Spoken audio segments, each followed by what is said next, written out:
No, you're talking to a guy, you will understand this better than everybody else here. From the time I went into the military as a young second lieutenant, I started with a dude with a backpack with a really heavy radio in it. And when I wanted to talk to somebody, I'd reach my hand back and he'd stick a telephone thing in it and I would talk. And I'd say, "Get me battalion." And he would do his radio magic and then I would talk.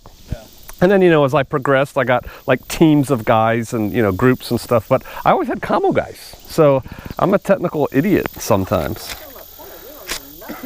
But we're in the Word of the Most High Yah today. We're going to be in chapter 17 of Acts. And kind of before we start that, and maybe some people on YouTube want to hear this, 13 September is Feast of Trumpets, which we're celebrating all this here at Shofar Mountain. 13 September is Feast of Trumpets. 22nd of September is the Day of Atonement. So we will afflict our souls and fast, and then we'll have a holy convocation in the afternoon.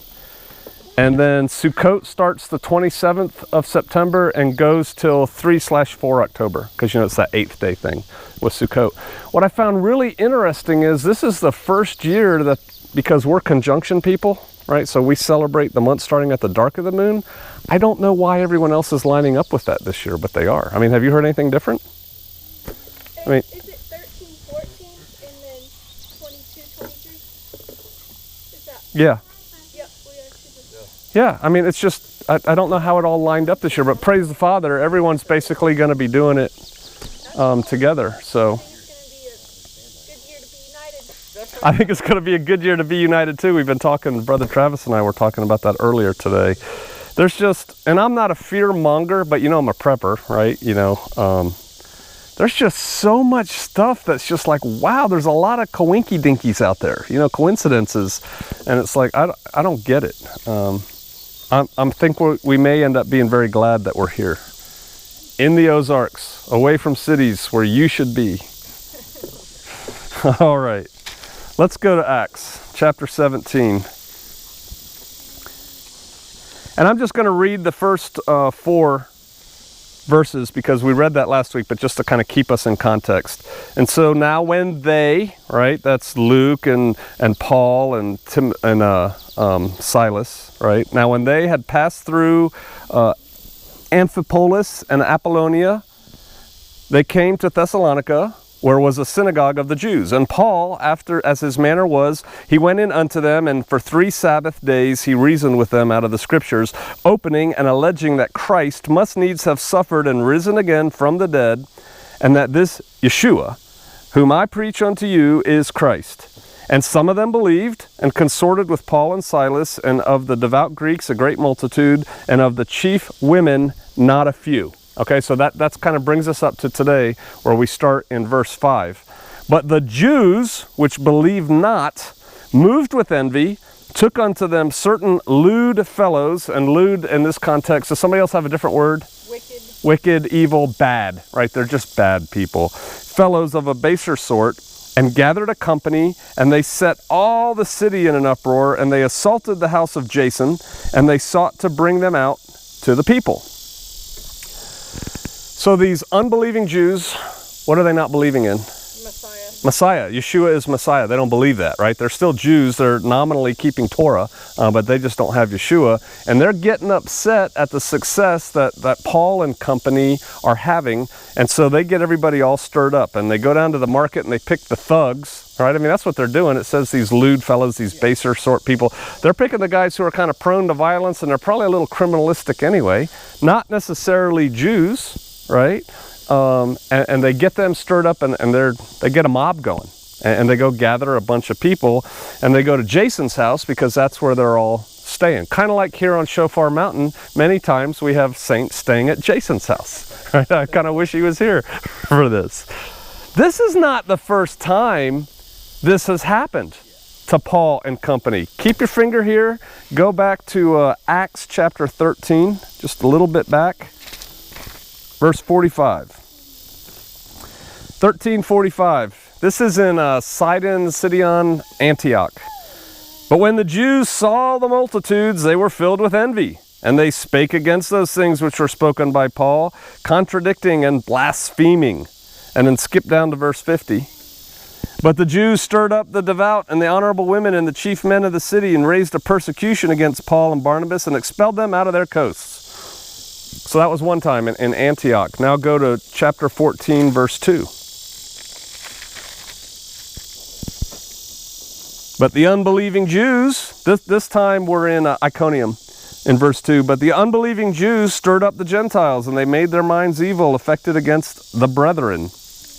And in verse 5, and when there was an assault made both of the Gentiles and also of the Jews with their rulers to use them despitefully and to stone them. All right, so that was in Iconium. And then go to 14:19, and now we're in Lystra. And there came thither certain Jews from Antioch and Iconium who persuaded the people, and having stoned Paul, they drew him out of the city, supposing he had been dead. Now, we've covered all that before, but this has happened at least 3 times before. It's kind of like Paul rolls into a place, and he kind of knows, I've got a couple days, and then those Jews that are following me around or sending messages are going to get the people stirred up, and potentially very bad things are going to happen. I mean, the one time he was almost dead from being stoned, right? They thought he was dead. And so this happens all the time. And so they attack, oh well, we're going to get there. Verse 6. And when they found them not, so they're not at Jason's house. They were out doing something else. They were over at Mandy and Jeremiah's house doing something instead. They found them not. They drew Jason and certain brethren unto the rulers of the city, crying, These that have turned the world upside down are come hither also, whom Jason has received. And these all do contrary to the decrees of Caesar, saying that there is another king, one Yeshua. And they troubled the people and the rulers of the city when they heard these things. I'm going to read and then we're going to come back. And when they had taken security of Jason and of the other, they let them go. And the brethren immediately sent away Paul and Silas. Well, I'll stop there. We'll come to that part. Okay, so they go to Jason's house to get Paul and company. They're not there. And it's a mob. And there's bad men. Bad men are coming.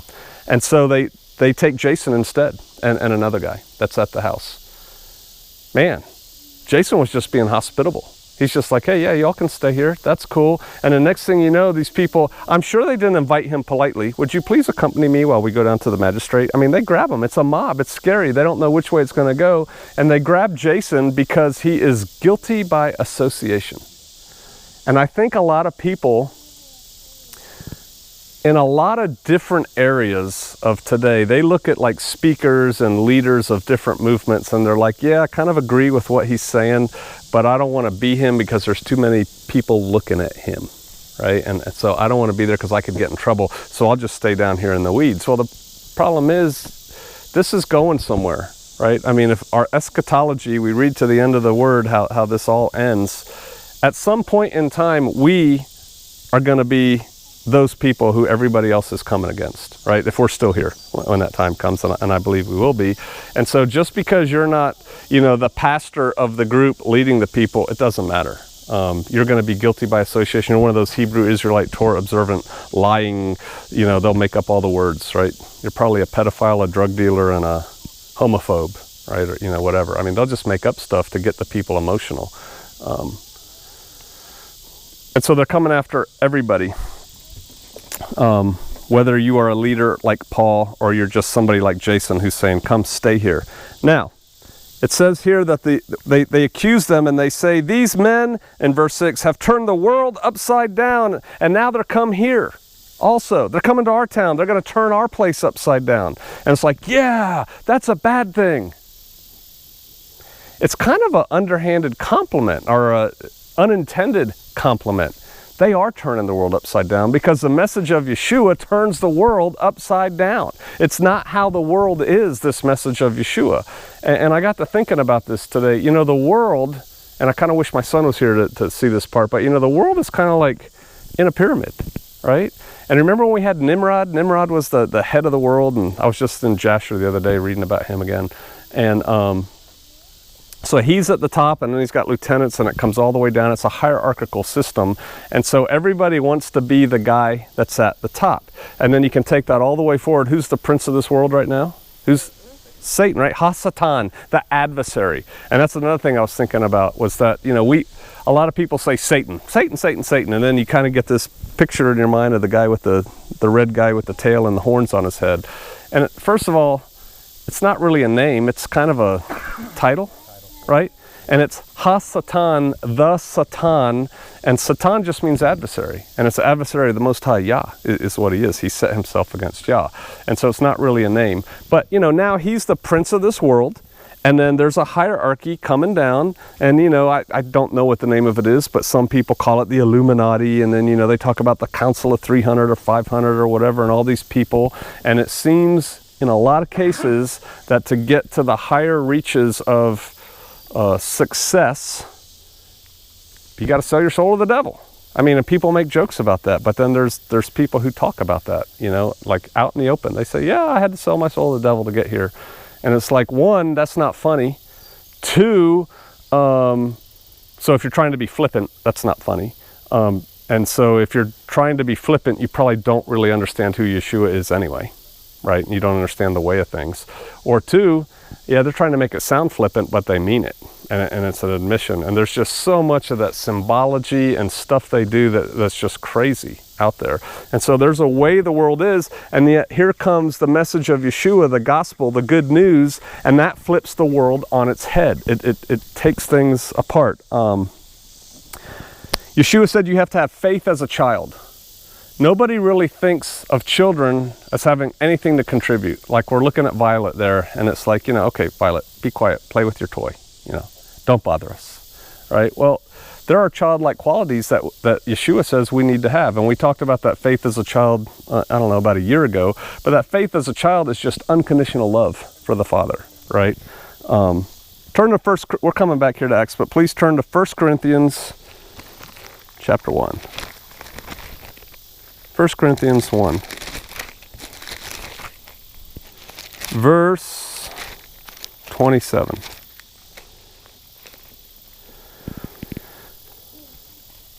But Elohim has chosen the foolish matters of the world to put shame to the wise, and Elohim has chosen the weak of the world to put shame to the strong.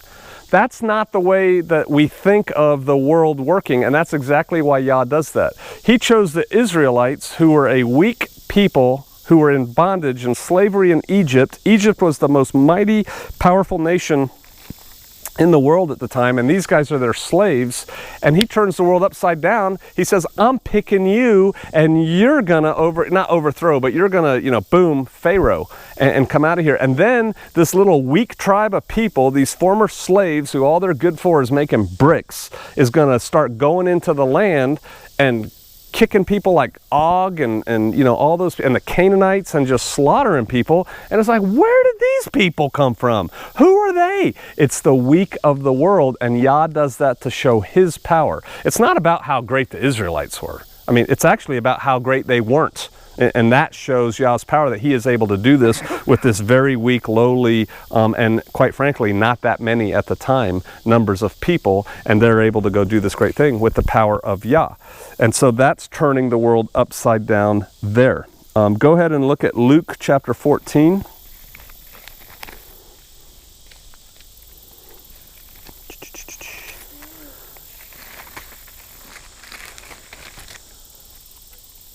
We're going to start in verse 7.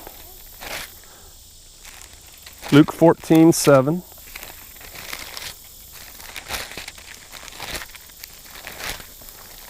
Every time I do this, I know who I need. All right. Verse 11. Yeah, 14. I went to 7. We need a Brother Shane. All right, 14:7 to 11.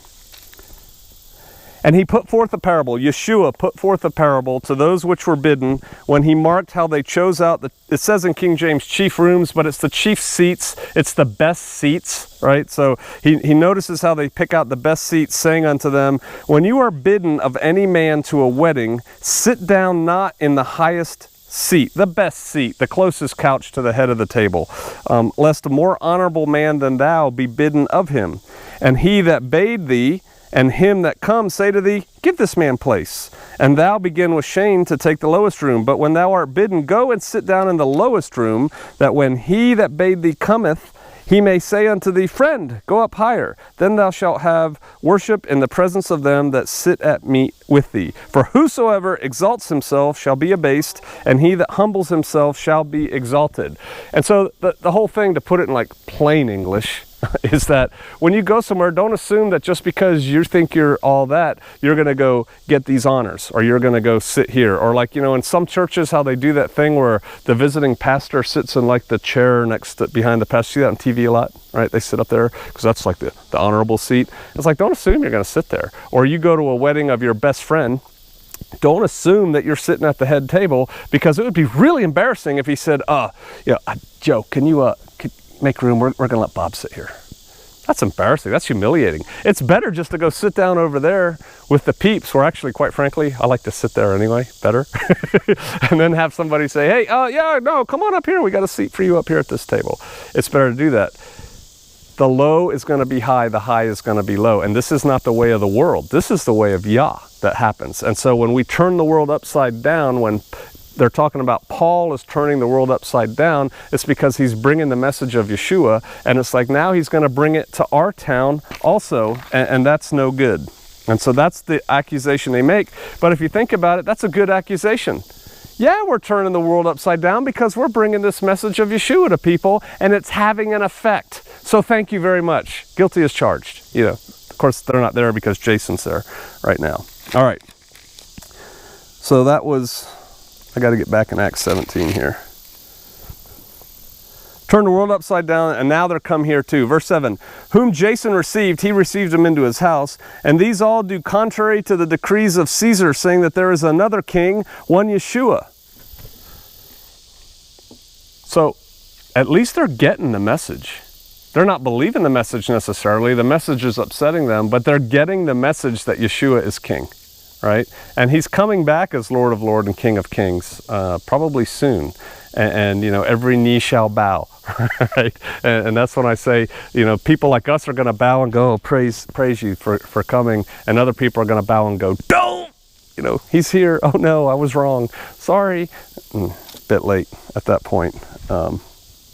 And they troubled the people and the rulers of the city when they heard these things. Now,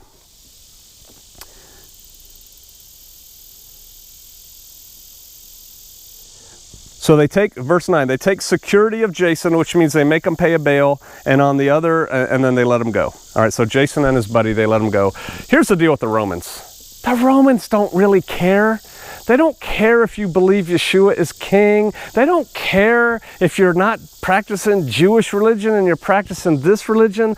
All we want is order. Okay, we're here and we don't need any riots. So you, Jason, you know, do you promise not to start any riots or get anything on? Okay, I will. Give us a whole bunch of money, because if you do it again, we're going to keep your money and put you in jail. Okay, fine, here, go. All right, they don't care. They're not taking they're claiming that Yeshua is king over Caesar. They're not taking that seriously. It's like, you know what, this is some kind of inner community squabble thing. You guys just go, give me money, get out of here. And so that's how they do it. And that's how the Romans handle it. And then the brethren immediately sent away Paul and Silas by night unto Berea, whom coming thither they went into the synagogue of the Jews. This is interesting to me. They send them to Berea. Berea is like 75 miles to the west. All right, so as soon as this happens, they're like, oh, Jason's out of jail. You just got back, dude. You don't want to be here. They're looking for you. It's bad. You don't have enough money to pay the bail anyway.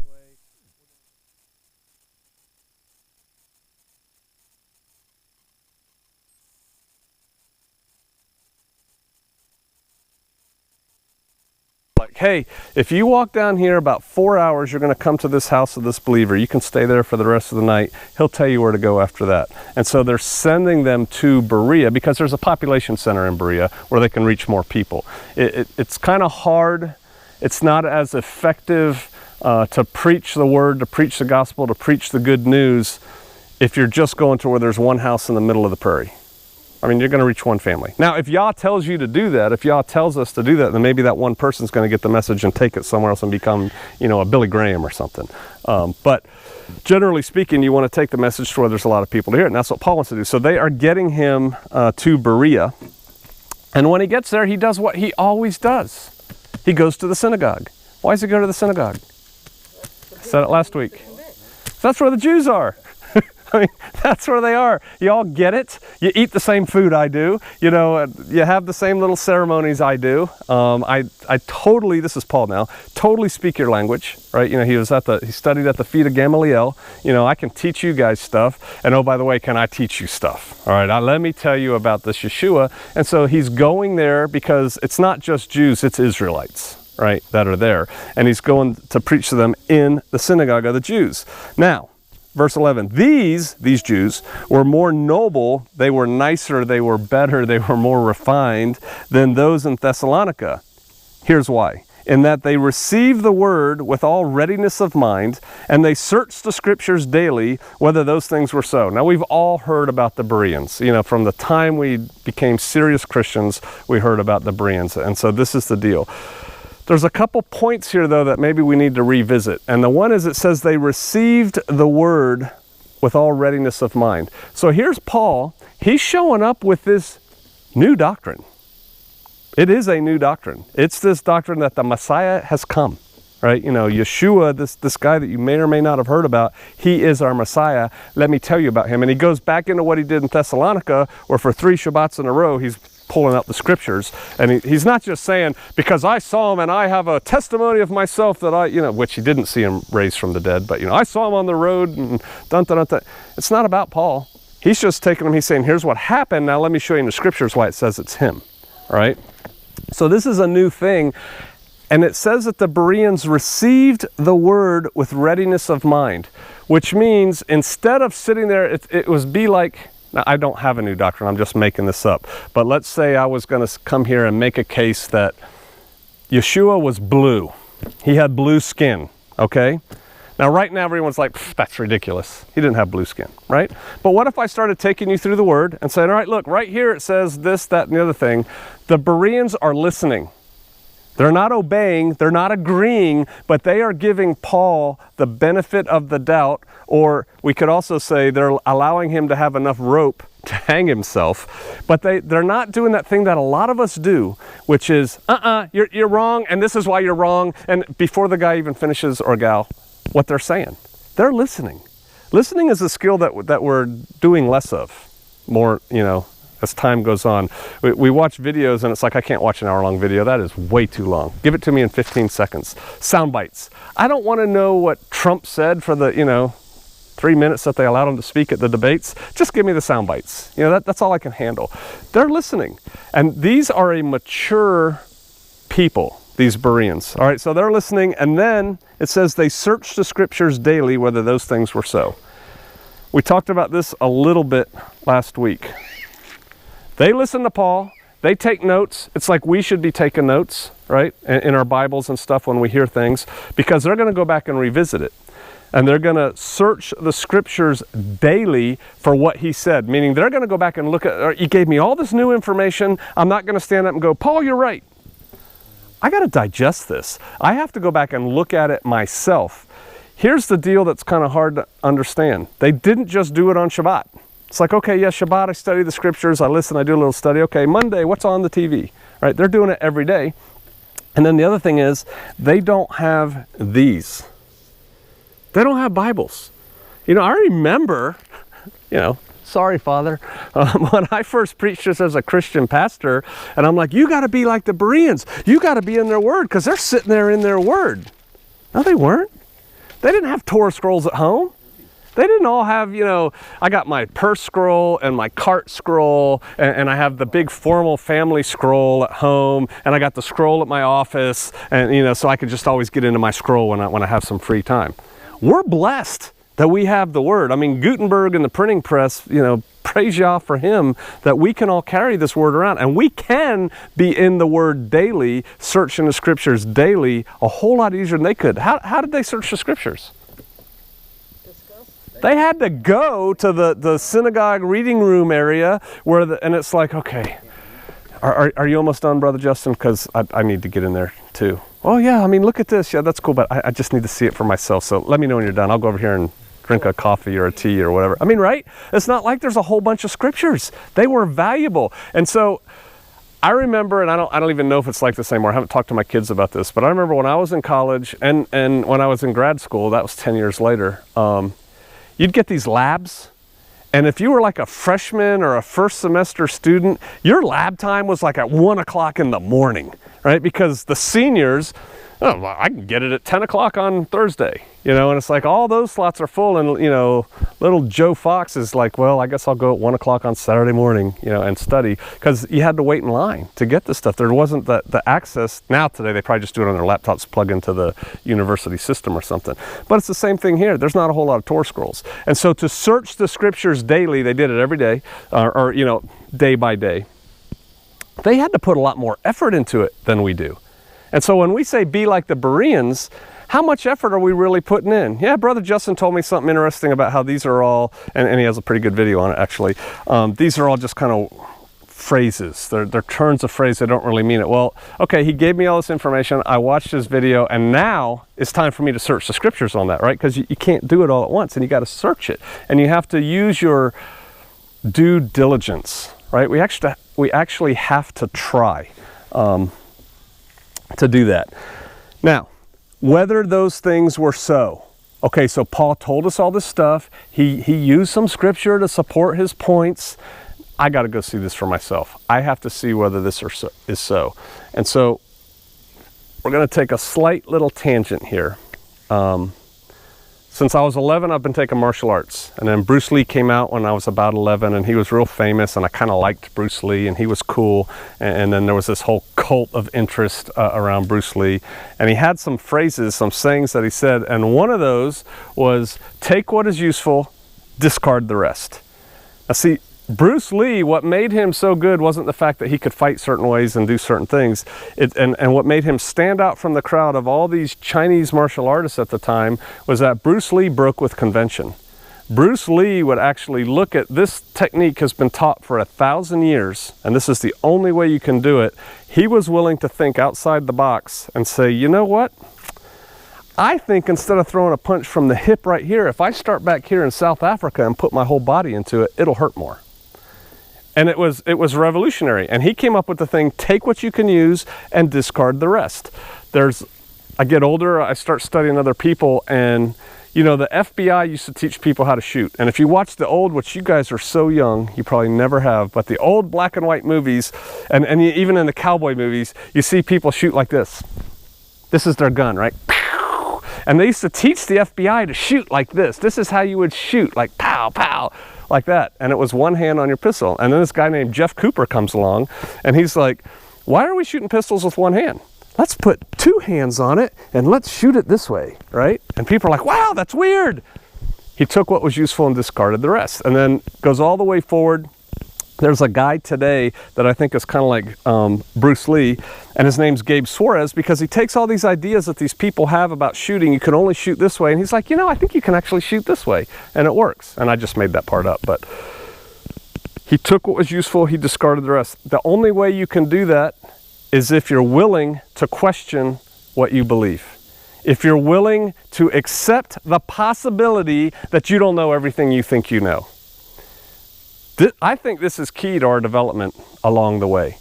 And I'm not here to preach you some strange doctrine, because the thing is, you take it, they received it, they listened to Paul and received it, and then it's up to you to get into the Word and see if that's true or not. In the cases that I just used, there's another guy named Southnark, and he teaches how to fight, and it's like he takes these things and he just, nobody does that. It's like, wow, what? It works. Because he thinks outside the box and does it. But then it's up to the individual student to go out there and say, does this really work? It's up to us as believers, as followers of Yeshua, when we hear somebody talking about something different, we should at least listen before we start running our yap and saying, no, he wasn't. Yes, it was. Listen, and then go study for ourselves. Study to show ourselves approved, right? In Asia, they say, chew the meat, spit out the bones. It's the same thing. I get this mouthful of, well, in Afghanistan, mouthful of goat and like some naan bread. It's like, okay. Hey, the meat's good. The bones are no good. We have to be able to do that and discern that as believers. 1 Thessalonians 5:21 says, prove all things. That means test all things and hold fast to that which is good. See, it's the same concept of what I'm talking about, Bruce Lee and chew the meat, spit out the bones. It is important to know the Word. It is important to know what you believe, but I think it's more important to know why you believe it. And see, we're lazy. We're lazy as a people. It's like, well, Pastor Fox said this, or Pastor Dow said this, or this guy on TV said this, and yep, that's what it is. And it's like, okay, he said it, I like him, he knows what he's talking about, so I'm going to do that, or I'm going to believe that, or I'm going to follow that. And the bottom line is, when you're standing before Yeshua on Judgment Day, I'm not going to be there, and Pastor Dow's not going to be there, and Reverend Holy Bob Jones or whoever is not going to be there with you. It's going to be you. And he's going to say, person, I gave you my word. I mean, you had it. You had 5 copies of my Bible. You know, what's up with you? Why didn't we do our due diligence? And that's, I think, the lesson that I'm getting out of the Bereans, is that we have to do our due diligence. We have to get in the Word and know why we believe it. I talked earlier, and you weren't here, Brother Justin, because I lifted you up. I said, you know, this man knows the Scriptures like you wouldn't believe, and he can recount Scriptures, and more importantly than that, because rote memorization is okay, you know, Chinese do rote memorization, is being able to make the connections and say, okay, well, yeah, but this is actually talking about over here, and this is talking about over here. And the only way you get there to do that is to do your due diligence and to study to show yourself approved. Turn to 2 Corinthians. 2 Corinthians chapter 11.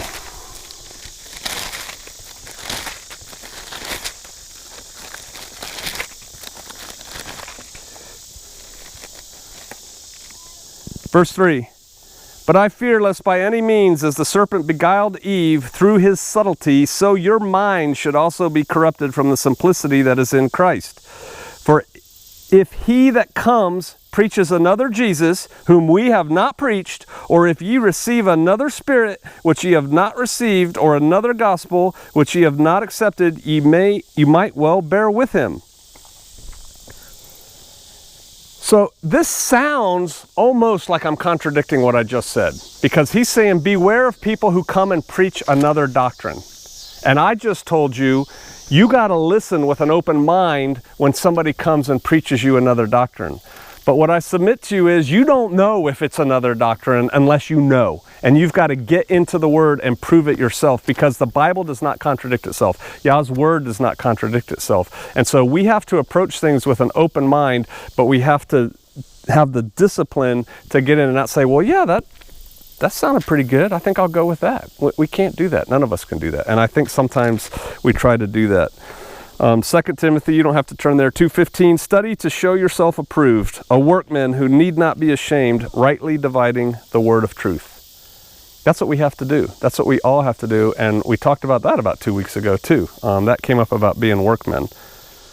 Our last bit of scripture today is 1 Peter.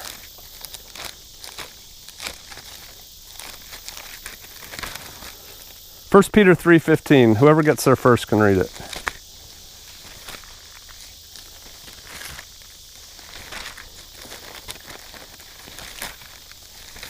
Set apart Yahweh, 3:15. 1 Peter 3:15. Set apart Yahweh Elohim in your hearts, and always be ready to give an answer to everyone asking you a reason concerning the expectation that is in you with meekness and fear. That's us. If we study to prove things to ourselves so that we actually know what we believe and we know why we believe it, and the only way we can know is if it's in the Word and we can find it in the Word to back up our belief. I love saying that to people and say, oh, well, God helps those who help themselves. I just love saying, where does it say that in the Word? Now, actually, I can make a really good case in the Word for that principle, but it doesn't say that in the Word. And a lot of people think they know what the Bible says, and they'll just throw stuff out. So you just ask them, where does it say that? I heard that somewhere. But the reason we have to study is not just for ourselves, because we're going to be standing in front of Yeshua on Judgment Day. It's so that we can go out and do what Brother Justin, the Black, has been doing lately, and be evangelists. right? We need to be able to go out and spread the good news, like Paul spread the good news. Paul tells the story. He tells the story of what happened with Yeshua, but then he backs it up with the word, right? That's how he's proven his case. That's why it takes him 3 weeks to do it the last time he was doing it, because there's so much word that he goes into. And so that's what I think the message from the Bereans is that we study so that, number one, we know that it's true or not. Two, which is really one I should have said first, is that we accept new information, because none of us have finished our walk on the way yet. None of us are there. Does anybody here think they've learned everything there is to learn in this book? It's time for me to read, I don't even know, what are the works of Buddha? It doesn't matter. It's time for me to read that. I know everything in this Bible. No, you don't.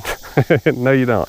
And so we need to study. So one, we know what we're talking about to ourselves, and two, we can spread the word to other people in an effective way, and hopefully encourage them to do the same thing. All right, let's pray.